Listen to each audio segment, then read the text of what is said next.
ในตำรามันว่าเวลาผู้ที่ต้องการบวชแล้วอยากพ้นทุกข์บวชแล้วอยากอ่าออกจากวัฏสงสารนั่นสินะคือว่าเลยว่าบวชมีหลายประเภทบวชเด่นบวชร้องบวชคล้องประเพณีบวชนี้สงสารบวชพันเข้าสุขบวชสนุกเฮฮาบวชหาเพื่อนบวชเบียดเบือนศาสนาซะเอากำลังเสียงมันกำลังมาป่ะว่าฮะเพราะว่าแต่รนเนี่ยกำลังเสียง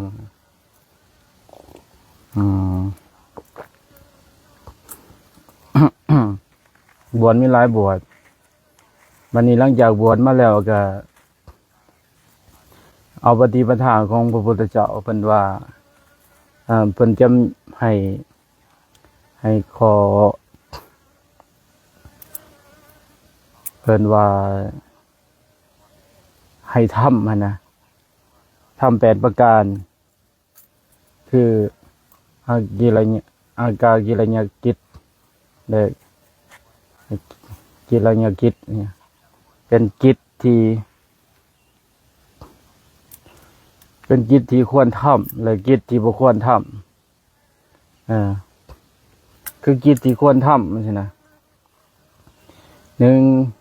อยู่ป่าเป็นวัดสินะอยู่โคนไม้อยู่ป่าใช่มันก็ได้เข้ากับบรรยากาศที่เพิ่นบอกเขาว่าเป็นกิจที่ควรทำเมื่อเพิ่นบอกมามันมี1 ใน 4นะกิจที่ควรทำคือถือผ้าบางสกุลอันที่1อันที่2บิณฑบาตเป็นวัดอันที่3คืออยู่กองต้นไม้หรืออยู่ป่าอันที่4ก็คือสัญญาดอง ยาบุญเนานำบุญเนาสินะนี่และ1 ใน 4อันมีอันว่าอยู่ป่าเป็นวัด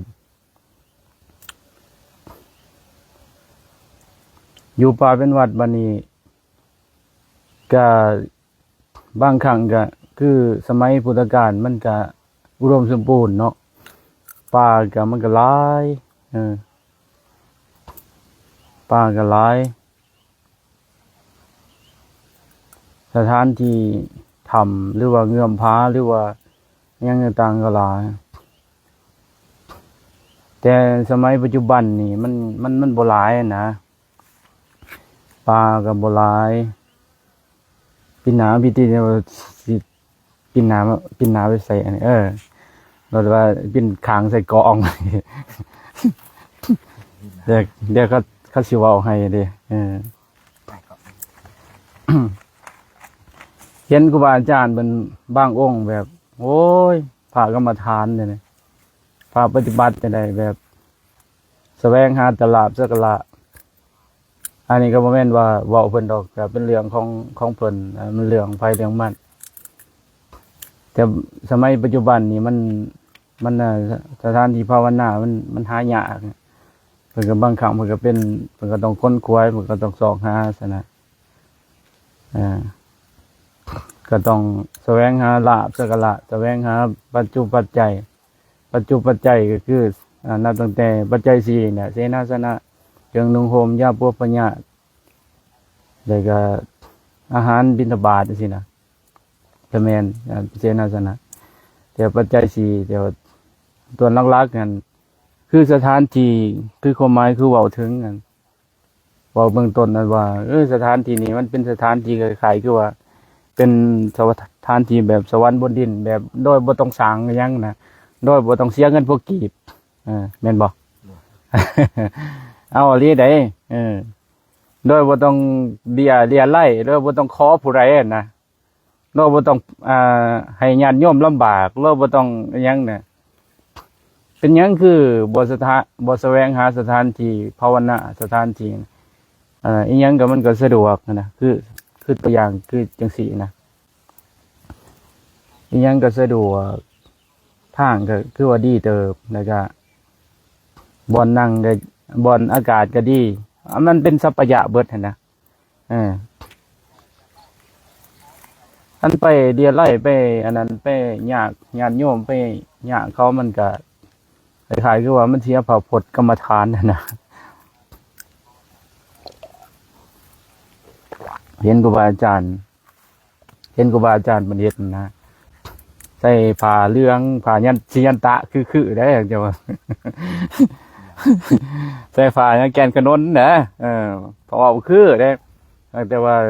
ลับๆฝ่ายในจิตใจลึกๆนะเดียไล่ขออ่าอยู่แบบสมถะนี่เป็นหยังนะอยู่แบบโดยบ่ต้องเดียไล่โดยบ่ต้องนั่นเกินไปอ่ะนะเออโดยบ่ต้องขอเกินไปอ่ะนะอันนี้เอาเลขมันเสียวนั่นขึ้นหน้าจอจังซั่นสิแต่ก็มันก็เรื่องของเพิ่นแล้วเพิ่นก็เจตนาดีก็อนุโมทนานำเพิ่นก็บ่ได้เว้าเพิ่นได้แบบว่าเอ่อการบอกบุญญาติโยมมันก็ดีอีกจังหนึงแต่การแบบปฏิปทาอ่าพากรรมฐานเพิ่นบ่อยากเฮ็ดบ่อยากให้เฮ็ดแนวนั้นหั้นนะคือคือความหมายครูบาว่านะเพราะว่าพ่อแม่ครูบาอาจารย์เพิ่นบ่เฮ็ดจังซั่นเพราะว่าเฮาออกมาจากไสเฮาก็ออกมาจากพ่อแม่ครูบาอาจารย์เนี่ยเมื่อออกมาจากพ่อแม่ครูบาอาจารย์แสดงว่าถ้าว่าเฮาเฮ็ดผิดเพิ่นผิดปฏิปทาเพิ่นผิดข้อวัดเพิ่นก็แสดงว่าเฮาขาเพิ่นเนี่ยเออเฮาขาเพิ่นขาคือหยังขาโดยการทำลายข้อวัดเพิ่นขาโดยการทำลายปฏิปทาเพิ่นขาโดยการเฮ็ดอิหยังสารพัดเนี่ยนะมันก็นี่แหละสิ่งที่พ่อแม่ครูบาอาจารย์เพิ่นว่าว่านะแม่ครูบาอาจารย์เพิ่นบอกอืมการที่ฝึกจิตฝึกใจการที่เฮาภาวนาการที่เฮาจะ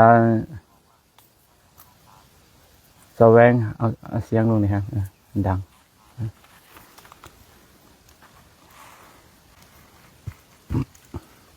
การที่ภาวนาก็บ่จำเป็นต้องอ่าเดียไลหรือว่าบ่ต้องเป็นต้องให้ญาติโยมลำบากปานนั้นก็ได้นะคันว่า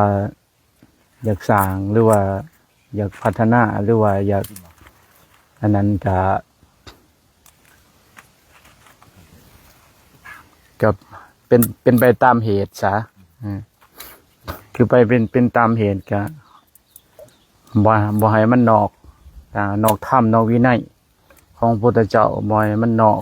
ปฏิปทาพ่อแม่ครูบาอาจารย์ซะนะเออสิ่งที่ควรเฮ็ดเกินหน้าเกินตาเพิ่นมันก็บ่คักบ่แน่นะอันนี้เตือนบอกเตือนพระกรรมฐานคือกันนะผู้ที่อยากออกจากวัฏสงสารผู้ที่อยากออกจากทุกข์เว้าง่ายซะแต่คือเว้าอันเดียแบบเฮาอาศัยแบบคันเฮามันเฮ็ดผิดธรรมเฮ็ดที่ผิดวินัยเนี่ยมันก็คล้ายๆคือว่ามันขาดความกตัญญูหั่นน่ะกตัญญูจังไดแบบเฮาก่อนสิเป็นพระก่อนเฮาสิเป็นอันนี้เฮาก็ต้องอาศัยธรรมวินัยตัวเมื่อมีธรรมวินัยเนี่ยเฮ็ดให้เฮามาถึงปานนี้เฮ็ดให้เฮามาอยู่ในจุดนี้แหละเสียไปถิ่มเสียไปทำลายเพิ่นก็บ่ได้ฉะนะ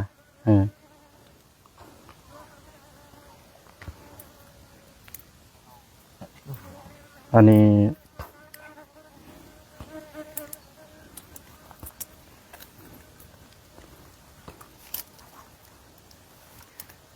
ก็ได้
ยามแดง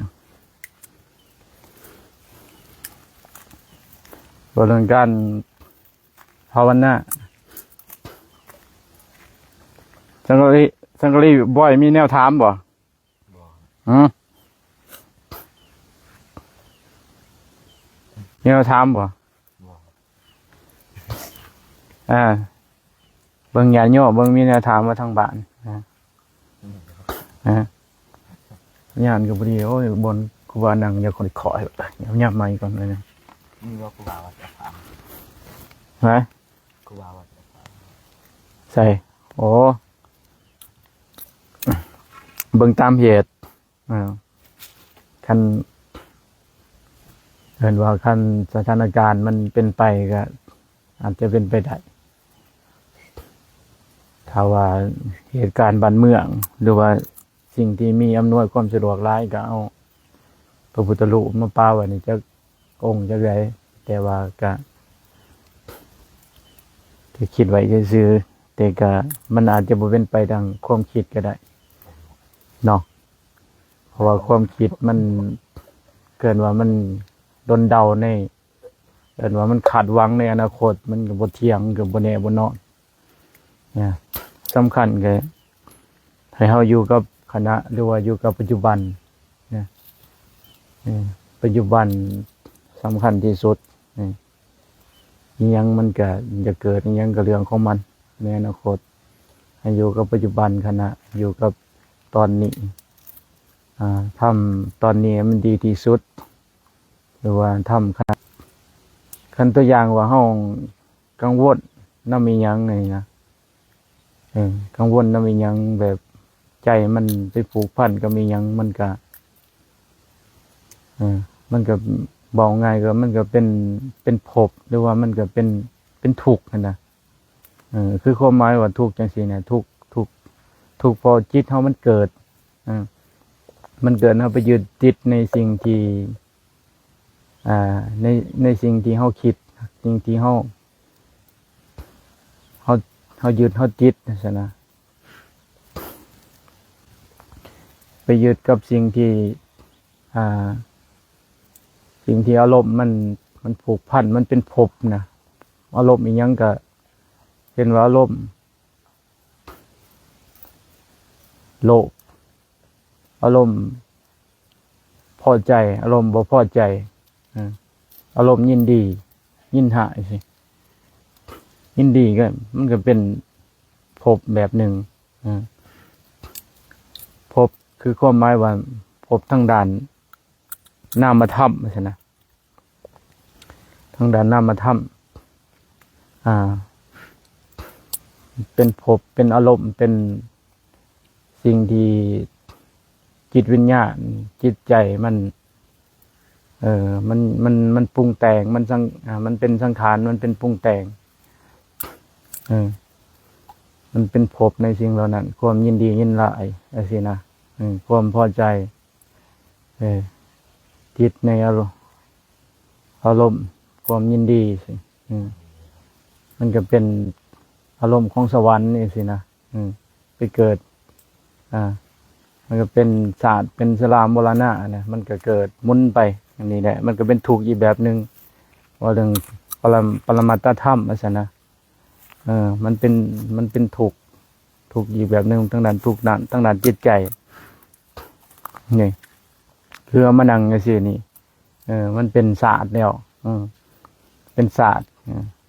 มันถูกทางด้านภูมิธรรมเลยเนี่ยมานั่งจังสินะ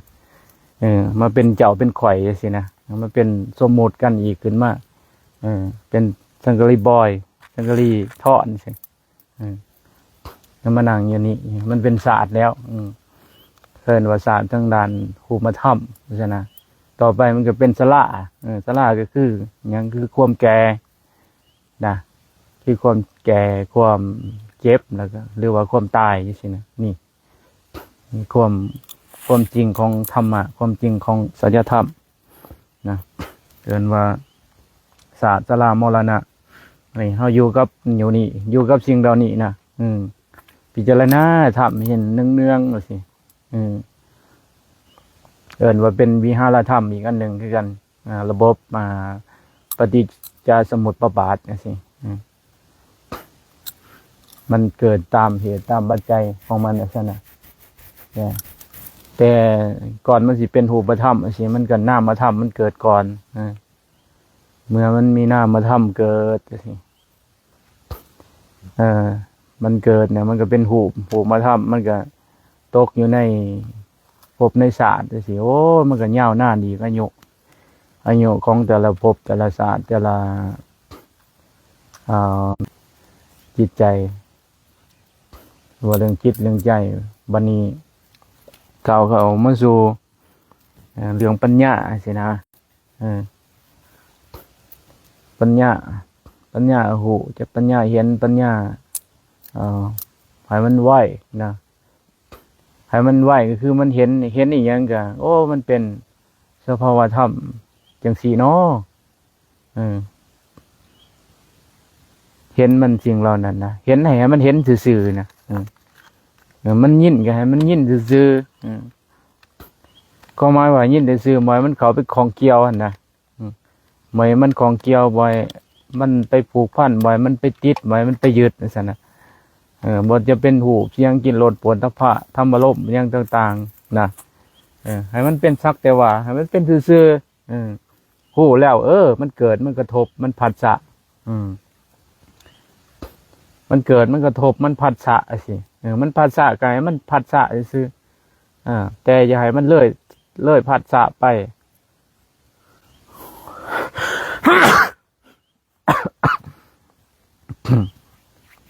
แต่อย่าให้มันเลยผัสสะเป็นผัสสะเป็นอารมณ์เป็นเวทนาเป็นอะไรมันก็เป็นภพเป็นศาสตร์เป็นอันนั้นเป็นการยืดเป็นการอุปทานเนี่ย โอ้ที่เป็นวัดมันเนี่ย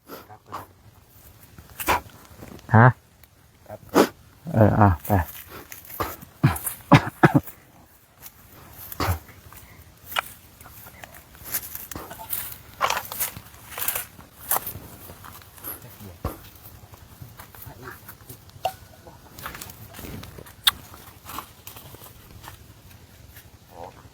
จังว่า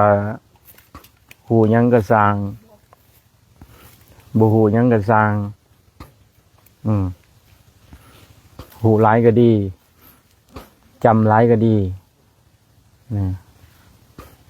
แต่จำร้ายก็ถ้าตัวเองถ้าจำมาแล้วจะ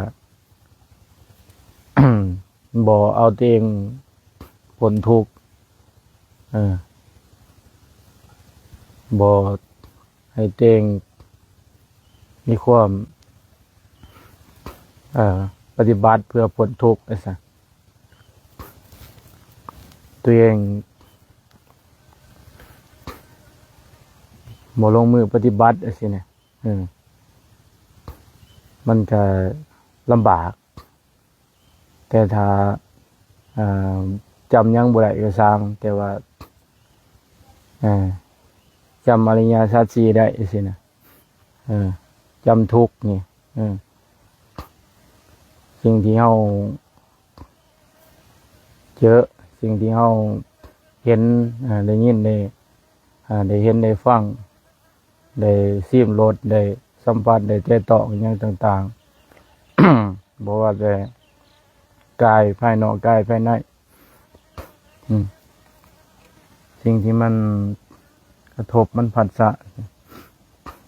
ได้ขยายยืดใยจิตใช่ไหมก็ถือว่านาอนุโมทนาผู้ที่เป็นปฏิบัติผู้ที่เป็นเห็นโทษผู้ที่เป็นเห็นไฟในวัฏสงสารนั่นสินะ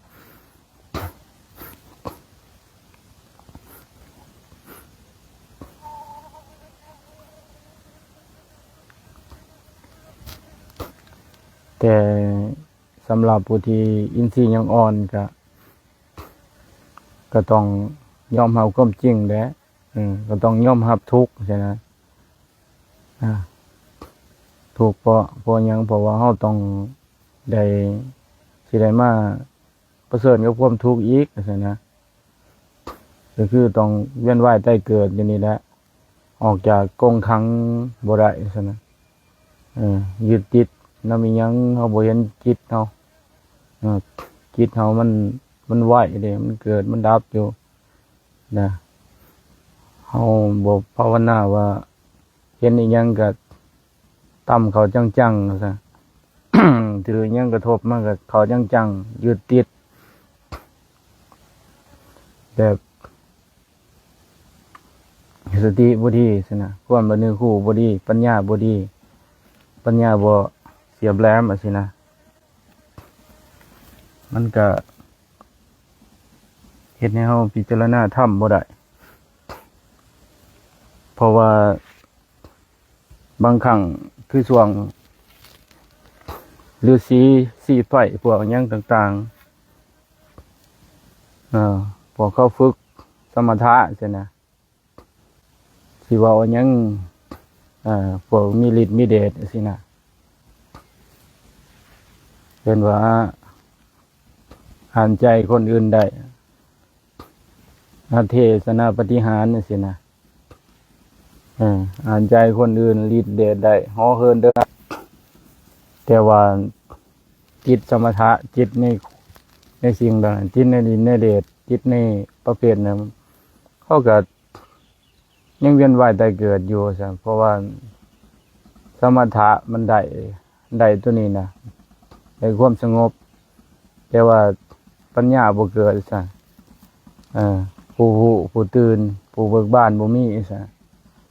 มันก็บ่สามารถออกจากการเวียนว่ายตายเกิดได้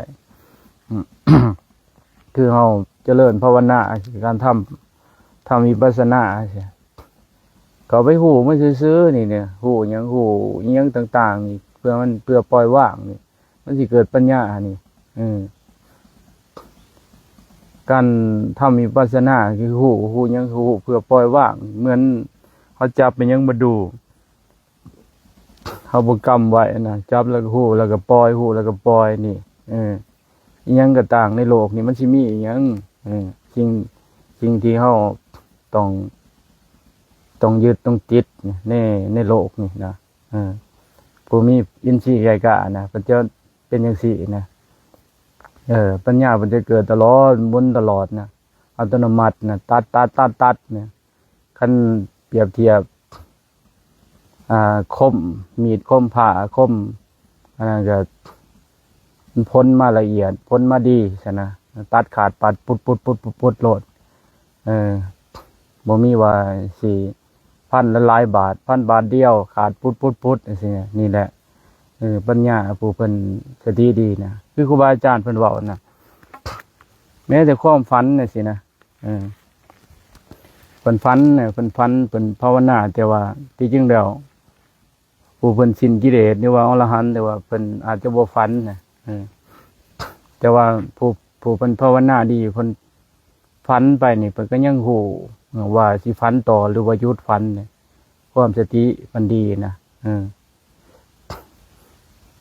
บ่แม่นว่า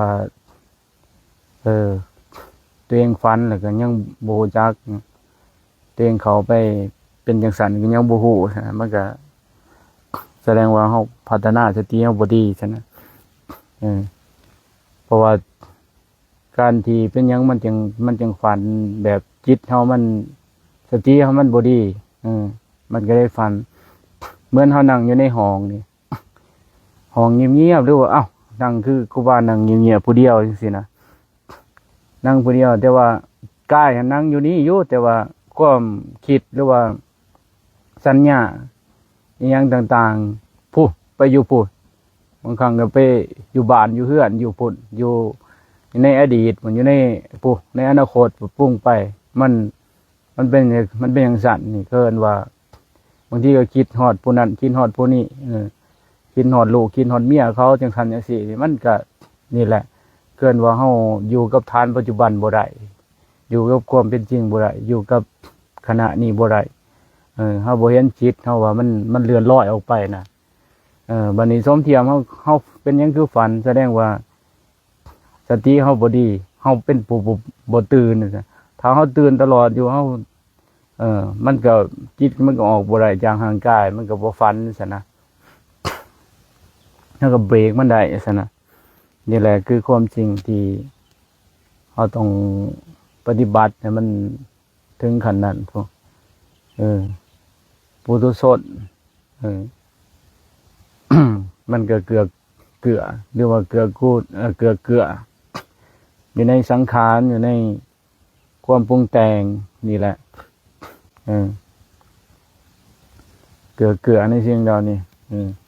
คิดหมกหมนอยู่ตกเป็นถาดของความคิดตกเป็นถาดของอารมณ์อารมณ์ดีก็ดีไปดีใจดีใจนำอารมณ์บ่เห็นซ้ํว่าสิ่งเหล่านั้นมันก็เป็นทุกข์อีกแบบหนึงซั่นนะคือเพิ่นปฏิบัติดีใจมันก็สักแต่ว่าบ่ดีบ่ยินดีนำเป็นจังซั่นจังซี่เพิ่นก็บ่ได้เลยตามไปซั่นนะก็ถือว่าสมควรแก่เวลาเนาะคำเนี่ยตะเว้นก็สิตกดินเนี่ยก็สิหยุดการไล่สดนอนป่าเลยบ่ครูบาแม่นนอนมื้อนี้เนาะก็ถือว่าสิได้พักอยู่นี่อยู่ป่าเอาดวงจันทร์ดวงจันทร์ก็มีลูกชายเพิ่นสังกะรีถอนมานับติดตามมานับมาอุปถากเอา นำปนามาถวายเมื่อกี้ ส่วนเสียเวลาแล้วนี่นังธรรมศาสตร์ของสังขารเกินว่าใจสังขารมันก็เป็นไปตามเหตุตามปัจจัยมันแต่ว่าเขาเป็นผู้หูซื่อๆนั่งดนมันก็มึนขาสิมันเป็นสภาวะธรรมศาสตร์ของมันเป็นความเป็นจริงของมันเกินว่าเลือดมันทำงานบ่ดีทานน้ำมันทำงานบ่ดีมันไหลมนเวียนบ่สมดุลมันเต็งเฮานั่งหลายมันเต็งก็มึนจังซี่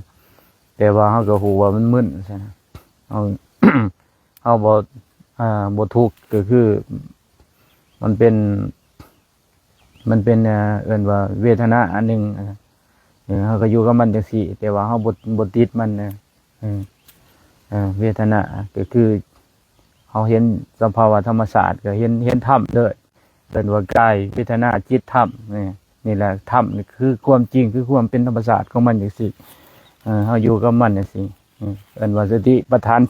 4กายเวทนาจิตธรรมสินะเฮาเห็นเวทนาสิมันเป็นสภาวะธรรมชาติของมันอันหนึง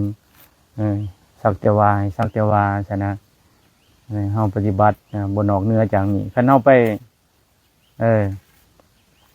เบิ่งอันนั้นไปเบิ่งอันนี้เฮาไปยินดียินหลายอย่างนั้นแสดงว่าเฮาออกจากสติปัฏฐาน4แล้วออกจากกายเวทนาจิตธรรมแล้วซะนะเฮาไปยินดียินหายกับสิ่งเราทางนอกกันนะพระพุทธเจ้าเพิ่นให้เฮามีสติบรรยากาศดีตอนแรก ให้เบิ่งตะเวนครับเห็นบ่ตะเวน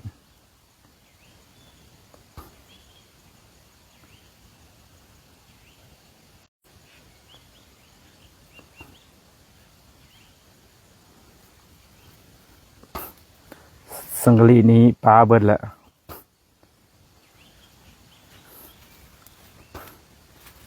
มือกองนี้อยู่แล้วก็ได้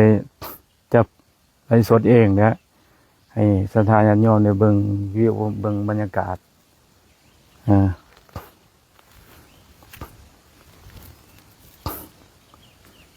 ความงามความอลังการของธรรมศาสตร์บ่จำเป็นต้องเสียเงินพอกีบโดยการสร้างโดยการลำบากญาติโยมเดียไล่หาเงินหาคำพระพุทธเจ้าเฮาบ่ได้บอกเด้ว่าต้องเอาเงินนำมีออกเด้ออย่าไล่เด้อมีแต่เพิ่นสอนให้เฮาหนีออกจากสิ่งเหล่านั้นมีวินัย หามยินดีในเงินในทองแต่สมัยสมือนี้คนเฮามันตรงกันข้ามกับคำสอนของพระพุทธเจ้าเพิ่นบอกว่าให้ออกจากสิ่งเหล่านั้นแต่ว่าลูกศิษย์ลูกหาปัจจุบันนี่เฮ็ดตรงกัน